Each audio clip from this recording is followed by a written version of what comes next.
आज हमारे पहले जो मेहमान हैं हम उनको बुलाते हैं। इनका नाम है पीयूष गोयल।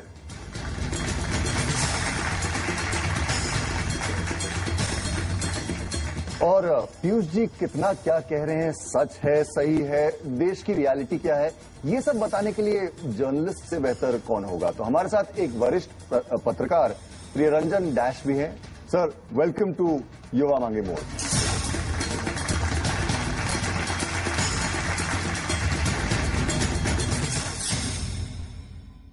आज जो हमारे दोनों मेहमान हैं पीयूष गोयल जी हैं और उनको उनकी बात को अच्छे से चेक करने के लिए, उसका अंदाजा लगाने के लिए कि कितने खरे हैं प्रियरंजन डैश जी हैं। पीयूष जी, ये पूरा माजरा है क्या? सरकारें बदलती रहती हैं, इंसान वहीं का वहीं खड़ा है, आम आदमी की हालत वही है। बहुत अच्छा लगता है देखते हुए कि आज के युवा युवती भी बड़े उत्तेजित हैं, देश की प्रगति के लिए बहुत ज्यादा चिंतित हैं जो माहौल है। नहीं पीयूष जी, अक्सर पानी भरने के लिए हमें ही भेजा जाता है, बिजली चली जाती है तो चेक करने के लिए भी हमें ही भेजा जाता है, तो इसलिए हम लोग यहाँ पहुंचे। दुर्भाग्य है क्योंकि फिर पढ़ाई में भी बाधा पड़ती है, फिर हमारे काम में भी बाधा पड़ती है।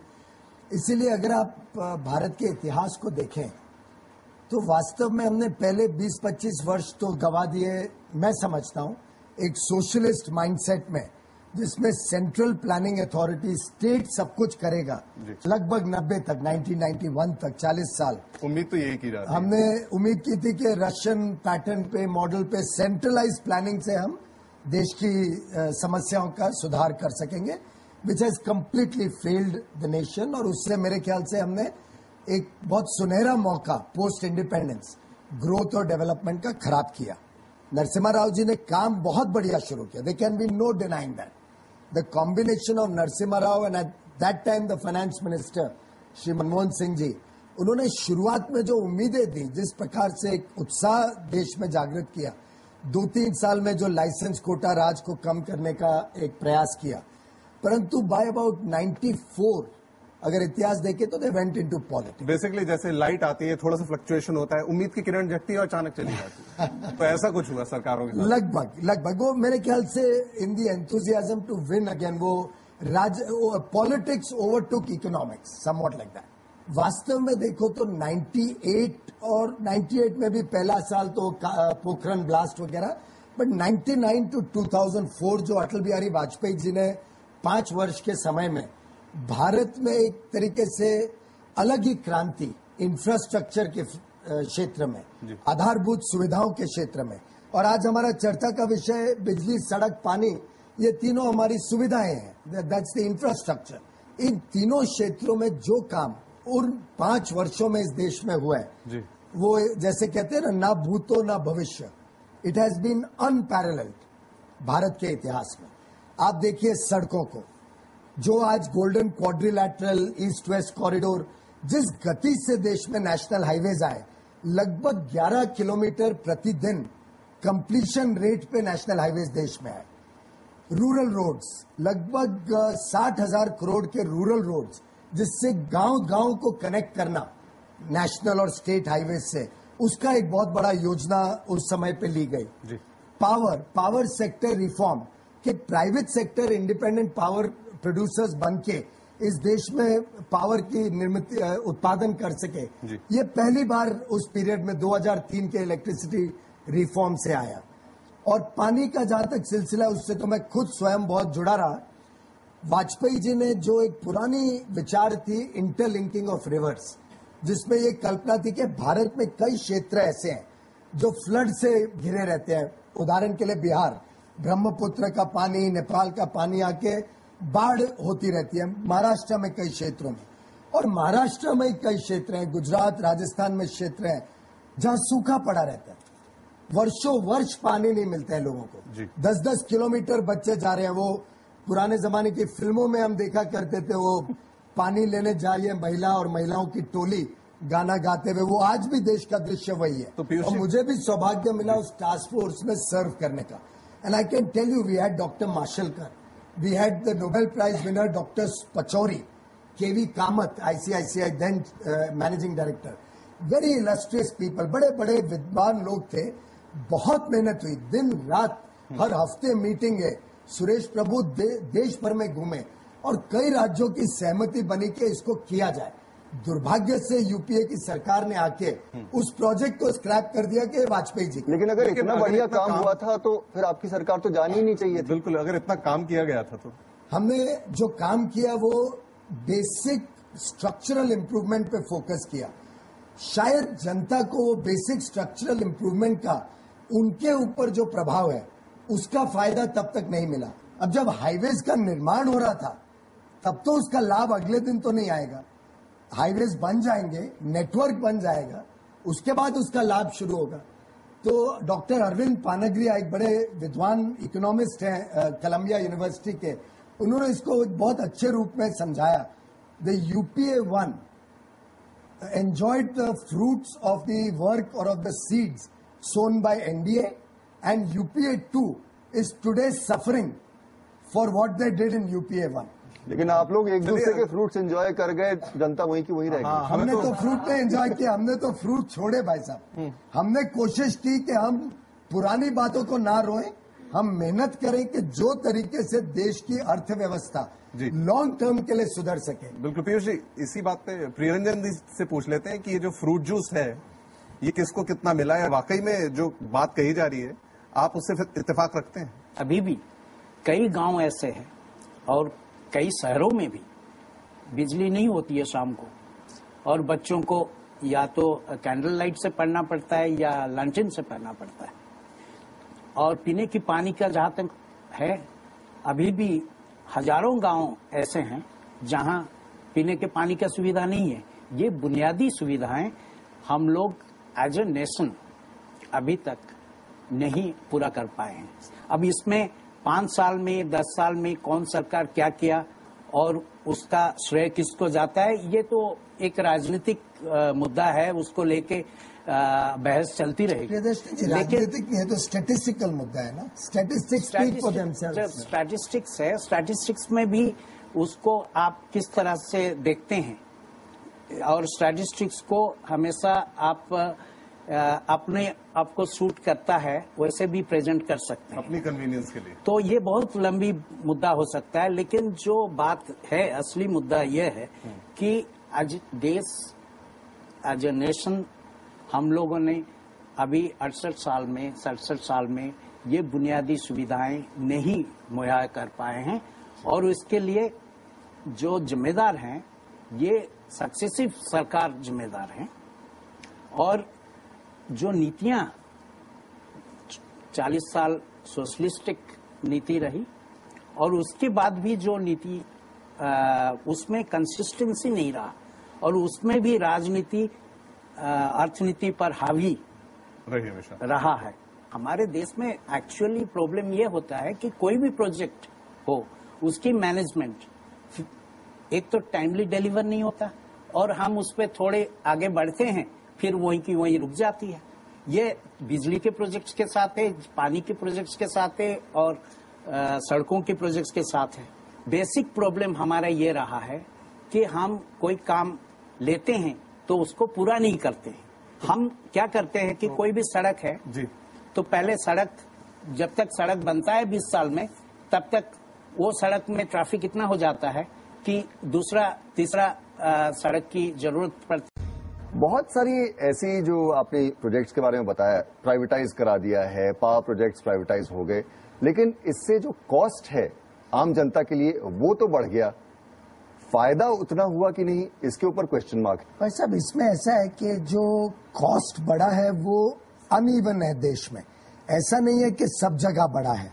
अब उदाहरण के लिए आप गुजरात को देखिए, जब नरेंद्र मोदी जी गुजरात में चीफ मिनिस्टर बने तब गुजरात की बिजली का उत्पादन केवल 4000 मेगावाट था, और बिजली की कीमत बहुत ज्यादा थी, और उनकी जो स्टेट यूटिलिटी थी, जो electricity distribution company, generating company, वो 2300 करोड़ रुपए का लॉस तब करती थी 2001 में।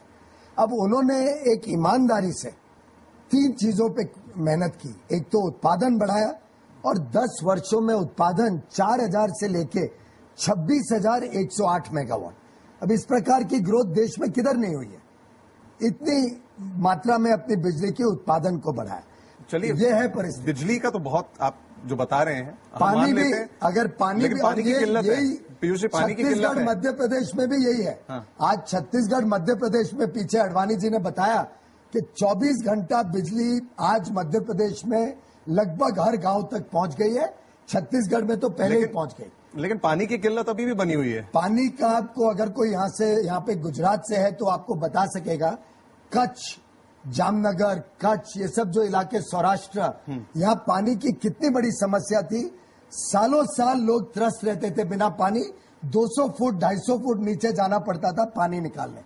आज उन्होंने बिना इंटरलिंकिंग गार्लैंड ऑफ कनाल्स नहीं बना, गार्लैंड ऑफ रिवर्स नहीं बना पाए, but with in the state उन्होंने एक गार्लैंड ऑफ कनाल्स बनाया।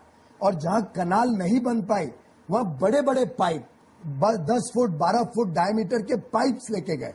कोई छोटा गांव हो जहां 2000 4000 लोग रहते हो इलाका, वहां कितना भी पैसा लगा, उन्होंने कहा पानी जाएगा हर क्षेत्र में गुजरात के। राजकोट और जूनागढ़ में पानी की अभी भी दिक्कत है। ऐसा नहीं है कि वहां पानी पहुंचा ही नहीं है। देखिए आज कुछ भी करो, vagaries of nature is beyond anybody. देखिए जो ढांचा है हमारा गवर्नेंस का, उसमें यह है कि ये तीनों क्षेत्र में बिजली, सड़क, पानी, तीनों की तीनों क्षेत्र में जो गवर्नेंस का तीनों टियर है, सेंटर, स्टेट और लोकल गवर्नमेंट, तीनों का रोल आता है। इसमें बुनियादी नीतियों की बात है जिस बात को हमें समझना पड़ेगा। और विकास का जो मॉडल है वो एक गुजरात मॉडल से विकास का मॉडल नहीं इस देश में बनता है। तमिलनाडु और कर्नाटका में भी सालों तक, देखिए इलेक्ट्रिसिटी एक्ट जो है जिसकी बात पीयूष जी कर रहे थे, 2003 में जिसकी अमेंडमेंट हुई, वो इलेक्ट्रिसिटी एक्ट 48 का है, 1948 का। और उस इलेक्ट्रिसिटी एक्ट में ये प्रोविजन रहा है कि सारे जो स्टेट इलेक्ट्रिसिटी बोर्ड्स हैं, कम से कम 500 करोड़ उन्होंने गुजरात का अभी बताया कि गुजरात सरकार 550 करोड़ का फायदा कमाता है। अब उसमें इलेक्ट्रिसिटी एक्ट में ये प्रोविजन है 1948 से कि 3% का कम से कम सरप्लस होना चाहिए। पीयूष जी ये बताइए कि फिर इंडेक्स में 7वें नंबर पे क्यों गुजरात दिखाई दे रहा है? भाजपा ये बिलीव नहीं करती है कि हम 60 साल का रोए या हम सरकार में आए तो सब प्रॉब्लम्स दूसरी सरकारों के ऊपर डालें। We believe in action, we believe in performance. अब हम रोते रहे कि पुरानी वजह से हम आज भी कुछ नहीं कर पाए, उसका तो कोई लाभ नहीं है। मध्य प्रदेश को हम एग्जाम्पल क्यों नहीं बनाते? मैंने बताया ना, मैंने अभी कहा एग्रीकल्चर में हमने 18% ग्रोथ, बिजली, सड़क, पानी, बिजली में हमने पूरे मध्य प्रदेश में अभी कार्यक्रम में अडवाणी जी ने इनफैक्ट घोषित किया कि गुजरात की तरह मध्य प्रदेश और छत्तीसगढ़ और गोवा तो मनोहर पर्रिकर के पहले शासन में ही हो गया था electricity surplus. All the BJP ruled states in the country are 24/7 power surplus. How about roads? Let's come to roads. अगर आप में से कोई मध्य प्रदेश की कभी सड़कों पे गया हो, जी, या महाराष्ट्र की सड़कों पे गया हो, या गुजरात की। सौरभ परसों आया है। मैं आपको बताता हूँ, मैं होकर आया हूँ। हाँ। ग्वालियर से मैं आगे गया था, सड़क का नामो निशान नहीं है। उससे पहले मैं गया था, मैं दतिया भी होके आया हूँ, सड़क का नामो निशान नहीं था। और मैं स्ट्रेच की बात कर रहा हूँ तकरीबन 125 किलोमीटर दोनों तरफ, और ये मेरे पिछले 3 साल का एक्सपीरियंस है। If you tell me it's Gwalior Datia only, तो I am not really worried. नहीं, I am just no, because I think वो इनकी बात आ जाती है कि वो that doesn't come, the state can not do anything in that. It's a national highway under the central government. देखिए so state can improve. अब गुजरात है, नहीं मैं कहता हूँ Gujarat has made absolute progress in all their states. Let's focus on Madhya Pradesh, जो बात सौरभ कह रहे हैं। I'm just telling you, even in Madhya Pradesh, if that is the only particular stretch, I'll give you 10 other stretches. No, I'm telling you 2 stretches. Go Bhopal to Indore, go Bhopal to Vidisha, go Bhopal to और Indore to Ujjain. I have done Indore Ujjain Mahakal के दर्शन। Bhopal to Indore भी खराब हो रही है सड़क। भोपाल के इंदौर आप 2.5 घंटे में पहुंच सकते हो, आज भी इतनी अच्छी है। मेरा जो एक्सपीरियंस है, जो लोगों से मैंने सुना, मैं वो बात आपको बता। आप जरा एक कैमरा क्रू भेज के चेक करा लीजिए, तो एक अगले शो में लोगों से कुछ सवाल पूछ लेते हैं। क्वेश्चन फ्रॉम दिस साइड, कोई पूछना चाहेगा? दिल्ली की बात करना चाहती हूँ। अगर डेवलपमेंट हो रहा है कहीं, तो क्या सिर्फ वो डेवलपमेंट एरिया के लिए ही है? क्योंकि मैंने देखा है जहाँ सड़कें बनी हुई हैं, वहाँ कुछ महीनों बाद उसको तोड़ के दोबारा बनवाया जाता है, लेकिन जहाँ पे सड़कें पहले से ही खराब है उनके बारे में कभी सोचा भी नहीं जाता, और ना ही गवर्नमेंट का उधर कभी ध्यान जाता है। दिल्ली के विषय में सरकार ने कुछ कॉम्पोजिट थिंकिंग करनी पड़ेगी। दिल्ली एक परफेक्ट एग्जाम्पल है जहां पे केंद्र सरकार राज्य के ऊपर ढकेल देती है, राज्य सरकार बोलती है ये सड़कें केंद्र की है, जो आपने विषय उठाया था। Delhi is a very peculiar case. यहाँ पे एक कॉरपोरेशन भी है, एक एनडीएमसी भी है, स्टेट गवर्नमेंट है और केंद्र सरकार। चारों का इतना जंबल है, जम्बोरी है यहाँ पे एक तरीके से, कि बिकॉज ऑफ दैट दिल्ली एक तरीके से केंद्र की सरकार का पैसा बहुत ले जाती है, disproportionate to the size of population and state, लेकिन उसका हमें कुछ देखने को मिलता नहीं है। प्रियरंजन जी, इसका मतलब है हमारे जो फेडरल स्ट्रक्चर है, ढांचा ही कहीं कोलैप्स कर चुका है, क्योंकि ये तो सिलसिला चलता ही रहेगा। सरकार स्टेट पे डालेगी, स्टेट म्यूनिसिपल कॉर्पोरेशन पे डाल देगा, और आम आदमी वहीं का वहीं खड़ा है। उसके लिए वही समस्या है, सड़क मिल नहीं रही, पानी मिल नहीं रहा, बिजली आती नहीं। बिल्कुल, ये एक समस्या है जो कि हमें एक मिला हुआ है और हमें उसको लेके ही चलना है ना। उसको कैसे इम्प्रूव करते हैं ये बात है।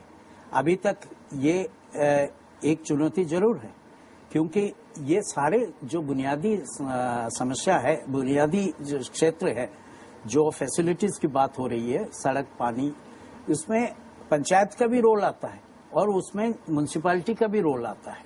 तीनों लेवल पे सरकार को साथ साथ काम करना पड़ता है, तभी होता है। ये कोई पर्टिकुलर सरकार की या पर्टिकुलर पार्टी की बात नहीं है, ये एक हमारा एज ए नेशन ये कमी रहा है, और इसकी आंसर हम ढूंढ नहीं रहे हैं। उसकी आंसर हम नहीं ढूंढ रहे हैं कि उसकी एफिशिएंट कैसे। कभी कभी ये होता है कि एक प्रोजेक्ट या एक कोई आइलैंड ऑफ एक्सीलेंस आ जाता है, तो उसको रिप्लिकेट करने की जरूरत होता है। अगर मान लीजिए गुजरात ने बिजली के क्षेत्र में अच्छा मैनेजमेंट किया है, अच्छा मैनेजमेंट ही किया है, उसके अलावा आप और चीजों की बात नहीं हो रही है, क्योंकि नीतियां तो वही है। उतना भी काफी है कि अच्छा मैनेजमेंट अगर किया है तो उसको कैसे रेप्लिकेट किया जाए झारखंड में जी, या बिहार में। बिहार में थोड़ा सा अभी पीछे, बिहार भी ये क्लेम करेगा कि वो अच्छा मैनेज कर रहे हैं, तो इसको कैसे रेप्लिकेट किया जाए। बिल्कुल, वो आपके साथ थे तब अच्छा मैनेज कर रहे थे, अभी नहीं कर रहे हैं। आम आदमी को स्वच्छ पानी, प्रॉपर बिजली, सड़कें अच्छी हों, तभी हिंदुस्तान जो है वो तरक्की कर सकता है। पानी हर एक घर में टाइम टू टाइम मिलना चाहिए। पानी के बगैर जिंदगी कोई नहीं है। सुबह उठने से लेकर रात को सोने तक पानी जरूर चाहिए। पीयूष जी, ये पॉलिसी क्या है और पॉलिसी मेकर्स क्या होते हैं, ये थोड़े से ना कंफ्यूजन है। प्रियरंजन जी ने अभी ब्रेक से पहले मुद्दा उठाया था। सबसे बड़ी बात जो पॉलिसी से जुड़ी हुई है वो है लीडरशिप की। प्रियरंजन जी ने बहुत सही कहा कि आखिर गुजरात में उन्होंने क्या किया। एक्सेप्शनल मैनेजमेंट, एक मैनेजमेंट में टर्मिनोलॉजी है कि क्या नेता या जो मैनेजिंग डायरेक्टर या कॉर्पोरेट लीडर है वो हर चीज में नोकझोंक करता है या एक सिस्टम से काम होने देता है, वो that is called management by exception. और ईमानदारी ऊपर से शुरू होती है। नीचे का कर्मचारी ऊपर देखता है कि यार ऊपर चोरी हो रही है तो हम भी एक हाथ डुबकी मार लें पानी में। जैसे नेता और ईमानदारी की बात होती है, कहीं कंफ्यूजन हो जाता है। जैसे ही चुनाव होता है और कोई नेता चुनाव में जब जीतता है तो उसको डेवलपमेंट के लिए रुपए दिए जाते हैं, मतलब पैसे दिए जाते हैं डेवलप करने के लिए। लेकिन हम जो देखते हैं जितना रुपए दिया जाता है उसका 40 to 45% डेवलपमेंट दिखाई देती है। आके 60 to 65% पैसा जाता कहाँ है? ये अलग अलग स्थिति में इसका you can get a verification. उदाहरण के लिए स्टेडियम बनाने का काम है। एक हिमाचल प्रदेश में हमारी सरकार के टाइम पे एक स्टेडियम बना 50 करोड़ रुपए में, और दिल्ली में कॉमनवेल्थ गेम्स में एक स्टेडियम रिपेयर हुआ। हो सकता है थोड़ा बड़ा हो कैपेसिटी में, स्लाइटली ज्यादा कैपेसिटी डिफरेंट नहीं थी, उसकी रिपेयर में 950 करोड़ रुपए। तो आप तो बहुत चैरिटेबल है अगर आप कह रही है कि 40%। लेकिन सर अभी इंक्वायरी दोनों स्टेडियम्स पे हो गई है कि पैसा ज्यादा लग गया। ठीक है, हो जाएगी, दूध का दूध पानी का पानी हो जाएगा। ये ब्लेम गेम तो चलता रहेगा, बट ये जो बीएसपी है, बिजली, सड़क और पानी, इसकी सप्लाई डिमांड के इक्वल हो पाएगी कभी? होगी तो कब तक हो जाएगी? एक्सीड होगी मेरे भाई, आई एम कन्विंस्ड। देखिए, अब पावर की सिचुएशन ऐसी है कि करीब करीब 50,000 मेगावाट पावर प्लांट्स तैयार हैं, लेकिन कोल माफिया बोलो या मिसमैनेजमेंट बोलो प्रियदर्शी जी की बात में, या सरकार की नीतियां बोलो, आज उनको कोयला नहीं मिल रहा है। आप सोलर पावर को देखो, पूरे देश में आज 1000 मेगावाट सोलर पावर है। आज सोलर पावर की कॉस्ट इतनी गिर गई है, दुनिया में सोलर की कैपेसिटी ज्यादा है, मैन्युफैक्चरिंग कोई खरीदार है नहीं, और सोलर पावर माइंड यू दिन में उत्पादन होती है। That is the peak load shortage since you want some scientific terms. एक सवाल आप दोनों के लिए है, जब बिजली सड़क पानी की बातचीत होती है, जिन एरियाज में हमारे देश में बिजली सड़क पानी मिलता है, उस एरिया में देखा जाता है कि या तो प्राइवेटाइज हो गया या उस सुविधा की कॉस्ट बहुत बढ़ गई है। अगर रोड बढ़िया बना दिया तो उस पर टोल लगा दिया है, तो उस पर 70 रुपए 100 रुपए, अच्छे रोड के लिए आप पैसा दीजिए, पता नहीं रोड टैक्स किस लिए देते हैं हम। जहां पे बिजली आपको पूरी 24/7 दी जा रही है, वहां बिजली की दरें बढ़ जाती हैं। गुजरात छोड़ के इंस्टेड ऑफ इंक्रीज, जहां पानी आ रहा है तो पानी के रेट्स बढ़ जाते हैं। तो क्या ये जो गवर्नमेंट एंटिटीज या कॉर्पोरेशन या कंपनीज बनाई जाती है, ये पब्लिक से प्रॉफिट कमाने के लिए बनाई जाती हैं? देखिए, ये आपको ये देखना होगा कि प्राइवेट सेक्टर को इन बुनियादी सुविधाओं के क्षेत्र में क्यों लाया गया। इसमें दुनिया भर में ये बुनियादी सुविधाएं जो है, चाहे कैपिटलिस्ट कंट्री हो, कम्युनिस्ट कंट्रीज हो, ये आमतौर पे सरकारें ही बनाती हैं। लेकिन हमारे देश में और कुछ और देशों में भी, क्योंकि सरकारों ने इतना साधन नहीं जुटा पाए, और उसके कारण यही रहा है, जिस चीज को हमने पहले भी इसकी चर्चा की, मिसमैनेजमेंट और करप्शन। तो ऐसा क्या है कि सरकार वो काम नहीं कर सकती लेकिन प्राइवेट सेक्टर वाले कर सकते हैं? क्या सरकार में जो लोग भरे हैं वो काम नहीं कर पाते ठीक से? ये एक सिस्टम की बात है। इसमें आप मोदी जी प्रधानमंत्री हैं या मुख्यमंत्री हैं तो देश में सब कुछ सिस्टम बदल जाएगा और ये बिजली, सड़क, पानी और बुनियादी सुविधाएं सब पर्याप्त मात्रा में उपलब्ध हो जाएगा, ये कहना ठीक नहीं है। कोई नेता का अपना पर्सनल ऑनेस्टी की बात नहीं है, ये एक सिस्टम की ऑनेस्ट की बात है। I completely disagree. मेरा इस बात से बुनियादी मतभेद है। सिस्टम में दोष नहीं है, सिस्टम को मिसयूज करने वालों में दोष है। आखिर श्रीधरन ने अगर दिल्ली में एक अच्छा मेट्रो बनाया तो इसी सिस्टम में से बनाया। आखिर मुंबई पुणे जो एक्सप्रेसवे बना 3 साल के अंदर, परफेक्ट एक्सप्रेसवे जो आज 15 साल बाद भी एक खड्डा नहीं है पूरे मुंबई से पुणे तक। तो श्रीधरन सारे मेट्रो बनाएंगे देश भर में, क्योंकि उसमें फ्रॉम द एब इनिशियो शुरुआत से एक नेता ने मेहनत की कि ईमानदारी से लगे, आधे दाम में लगे। जो प्राइवेट सेक्टर का कोर्ट था उससे आधे दाम में लगाया, लेकिन ईमानदारी से लगाया। किसी को कोई आखिरी 1-2 सवाल पूछने हो तो प्लीज पूछ लें। मेरा क्वेश्चन ये है कि इलेक्शन जैसे ही आते हैं, किसी भी रोड को बनाने में पूरा वर्कफोर्स लग जाता है। 50 वर्कर चाहिए तो 100 लगाते हैं, 100 चाहिए 200 लगा देते हैं, लेकिन इलेक्शन खत्म होते ही उस काम को वहीं पर रोक दिया जाता है। ये जो आपने बात कही सही है। ये आप लोगों के ऊपर जिम्मेदारी है कि जो भी लोग ऐसे इलेक्शन के पहले आपको कुछ एक प्रलोभन देते हैं या कुछ एक पैसा देके, कई जगह शराब देके, कई जगह कुछ प्रॉमिस देके आप लोगों को गुमराह कर देते हैं, आप लोगों को अपने अपने इलाके में जाके बोलना पड़ेगा। मैं तो एक लास्ट रिक्वेस्ट करूंगा। मैं भी जब शुरू हुआ राजनीति में बहुत छोटा था, लगभग आपकी उम्र का था। अच्छे लोग राजनीति में नहीं आते हैं, इसलिए देश की यह दुर्दशा है। आप लोग में से भी कुछ लोग राजनीति में आने चाहिए। सैक्रिफाइस है, पर वो सैक्रिफाइस देश के खातिर आप अच्छे लोगों को करनी होगी। बिजली, सड़क, पानी का एक समाधान तो निकल आया है, वो है वोटिंग करें तो सोच समझ के करें कि इसको कर रहे हैं, और आगे हो सकता है समस्या का समाधान हम ही लोग निकाल लें अगर सही आदमी को चुन के ला पाए तो। युवा मांगे मोर में धन्यवाद करेंगे पीयूष गोयल भाजपा की तरफ से और हमारे वरिष्ठ पत्रकार प्रियरंजन दास जी का।